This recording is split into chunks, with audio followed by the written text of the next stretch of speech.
Kediaman pendiri Partai Gerindra, Prabowo Subianto, di Desa Bojongkoneng, Hambalang, Bogor, Jawa Barat, sangat asri dan luas.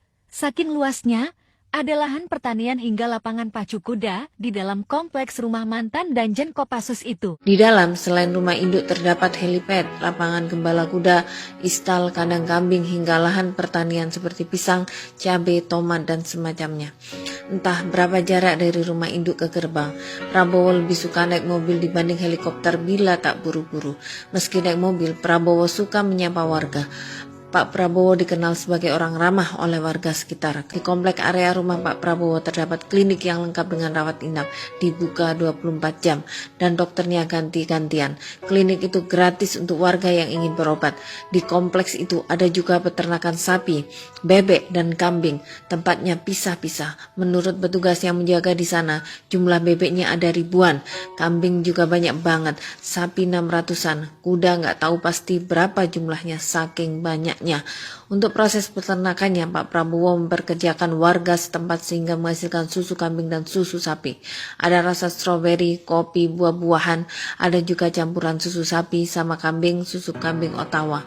Hasil produksinya tidak diperjualbelikan, tetapi diberikan gratis kepada masyarakat sekitar, murid-murid sekolah di sekitar Bojongkoneng dan guru-gurunya. Pegawai dapat tiap hari, masyarakat tiap minggu.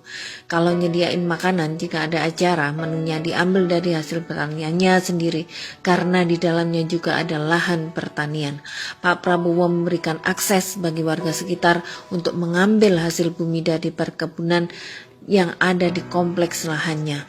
Hasil perkebunan ini juga tidak dijual, tetapi dibagikan kepada warga sekitar dan para pegawai yang bekerja di rumahnya. Pak Prabowo juga sering membuat acara-acara untuk warga, baik untuk anak yatim, janda, fakir miskin, terutama di bulan puasa. Di hari-hari biasa, warga sering diajak makan-makan di tenda. Dalam kesehariannya, Pak Prabowo tidak segan menyapa dan kadang memberi uang kepada anak-anak kecil di sekitar rumahnya di Hambalang. Pak Prabowo juga menyiapkan bus buat anak-anak sekolah di sekitar yang diantar jemput gratis. Bahkan banyak anak-anak di sekitar rumahnya yang dibiayai sampai lulus sekolah. Ada juga puluhan anak yang diberikan beasiswa untuk kuliah di Yordania. Prabowo juga merupakan bapak asuh bagi 8 ribuan anak-anak Papua. Prabowo melalui Partai Gerindra mengajarkan baca tulis dan kebersihan kepada anak-anak Papua agar punya bekal pendidikan yang lebih baik. Pak Prabowo mungkin dianggap capres yang tidak merakyat karena berasal dari keluarga tajir dan merupakan mantan menantu presiden.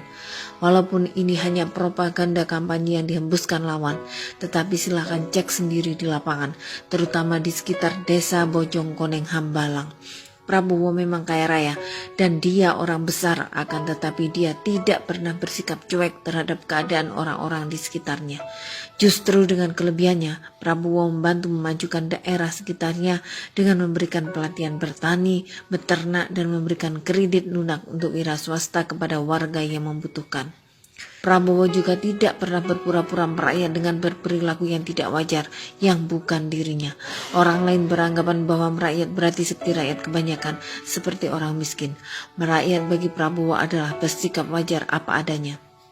Tulus, ikhlas melakukan usaha yang bermanfaat untuk orang lain yang membutuhkan, tanpa perlu harus ada yang tahu.